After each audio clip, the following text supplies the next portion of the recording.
Alright guys, it is gym time, and so I've had 2 meals now. I did 2 client calls, I did my client work. I'm feeling pretty good, pretty productive today, pretty energetic already. So I'm pretty excited for this workout. And so yeah, what I'm getting ready right now is Peg MGF, which is a peptide. I don't know if you can see that, Peg MGF. Peptide that improves your recovery in a specific muscle wherever it's injected. So today I'm going to inject it into my pecs, and this will be my first time using this peptide specifically, and I'm really looking forward to seeing if this can improve my pump today. Boom.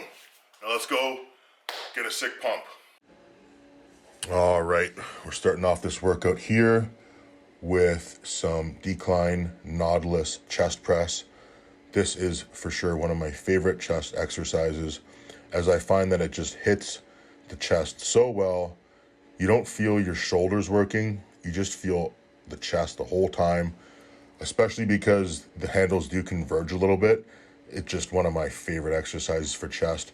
So this one here, I worked up first set, 1.5 plates, then 2 plates, and then my final working set here, 3 plates for 10 to 12 reps. Good way to start the workout. And then we went on to our incline dumbbell presses. With the incline dumbbell presses, I'm working on really trying to squeeze all the way up into that inner upper chest area to really fill in the inner upper chest. So you can see that I'm kind of coming out on this 45-degree angle, and I'm pushing up into that 45-degree angle, which is a little bit different as opposed to having the dumbbells just kind of out wide. So this felt really, really good. First time I did this, so this 110-pound dumbbell working weight was enough for sure. Felt really good. Again, I'm trying to keep my rib cage also in line here, so we're not letting that rib cage flare. You can see that here I'm actually flexing my abs a little bit as I do this Atlantis flat press here. Also one of my favorite exercises for chest. And I just wanted to, see the pump and see what things were looking like right now and get a little bit more of that mind-muscle connection just watching those pec fibers. And, honestly, it really does help sometimes because you can really hone in on the pec fiber actually sliding under the chest sometimes. Once you start to get, lean enough, you can start to see those striations. And sometimes, you just got to see what's under the cover. So we did another working set here, went to failure, 3 plates for about 8 to 12 reps, whatever it was. Again, just trying to keep my form perfect and keeping the tension on the chest, because it can be easy to let the front delts and triceps take over. So that's why I'm being very, very cautious and careful to make sure that the entire rep stays on my pecs. Then we moved on to more of an isolation here. I'm actually doing 1 arm at a time, and this is a really cool technique that you guys could try.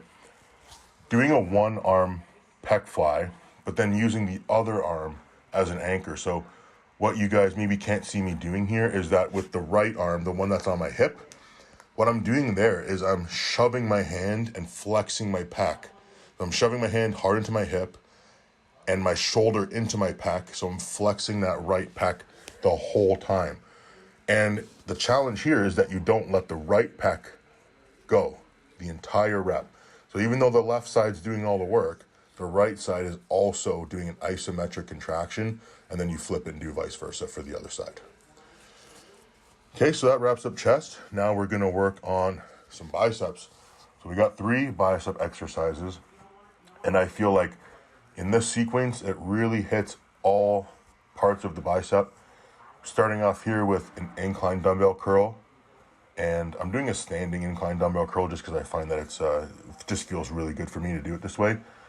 Engaging the abs, keeping everything super, super tense. You notice my elbows are not moving. They're staying exactly where they are on the way down and the way up. Again, I'm not over flexing on my wrist.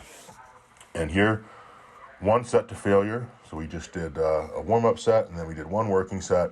Here, taking this to positive failure. Again, there's no cheating. I tried to make sure that every single rep here was perfect so we could fail with a perfect rep. Now, moving on to a preacher curl. This is feeling really, really good. Now we're getting a little more of that external stability here, having that pad there, and then we can just focus on literally just flexing the bicep and trying again to go to failure with perfect form, trying to keep the tempo the same throughout the entire set. And I'm really, really not trying to use my forearm to complete the movement. So even though you got, that extra assisted rep there, you want to make sure that the assisted rep stays and the failure reps stay on the bicep and there's no cheating. Finishing off the bicep workout here with the Dorian Yates high curl. I wouldn't say this is one of my favorite machines, but I would say that for the nostalgic effect and for the legendary, bicep contraction, this is one that I will do from time to time. And plus, if you guys have seen Blood and Guts, you know that this is one of the machines that Dorian would use consistently. And the only reason it's not my favorite, honestly, because it does feel pretty good, is just because it's made with chains and there's friction and it probably needs to be, slathered with WD-40. But nonetheless, it does make it very, very challenging, even with a relatively light weight here. So a good one to go at the end, right to failure, super failure, isolated failure, and that one will wrap up today's workout, guys.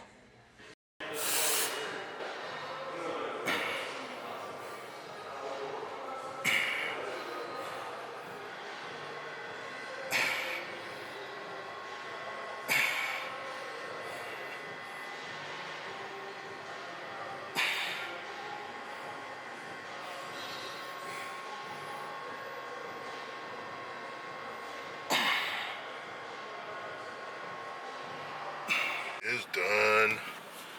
Got it done. And man, it is a beautiful day right now. So we finished off there. I actually just did a little bit of posing. About 20 minutes of posing post-workout right now is the goal after every training session, just to go through the mandatories twice. And I'm just trying to work up and build up my conditioning with that again. So that's usually what I do, is I start with about 20 minutes post-workout of posing, which is about 2 rounds, and then I work up to 3 to 4 rounds, which is about 40 minutes of posing post-workout. And that's really just to get the conditioning of the posing down so I can get on stage and pose essentially without sweating, without shaking, without any issues. And that's what I've always done, and that's what's always worked. And if I've ever done less than 40 minutes every day of posing, I could tell that when I got on stage, I just wasn't as crisp. I wasn't as polished. And so just a little, hint for you guys that want to compete, you guys that want to win shows. One of the biggest things you could do to give yourself the best advantage is to work on your posing more than your competitors. Because the way I see it is, everybody's training their ass off. Everybody's dieting hard. Nobody's cheating on their diet. Everybody's doing cardio. Everybody's taking drugs. So how are you going to separate yourself if you don't have the best genetics to begin with? And even if you do, you can separate yourself even further by presenting your physique with the best possible polish. And the polish really comes down to your practicing your posing. I tell people, when you get on stage, you don't present what you intend. You present what you've practiced. So even if you've not practiced enough and you get on stage and you think, I can just wing this, you're wrong. It's going to become obvious that you didn't put in enough time.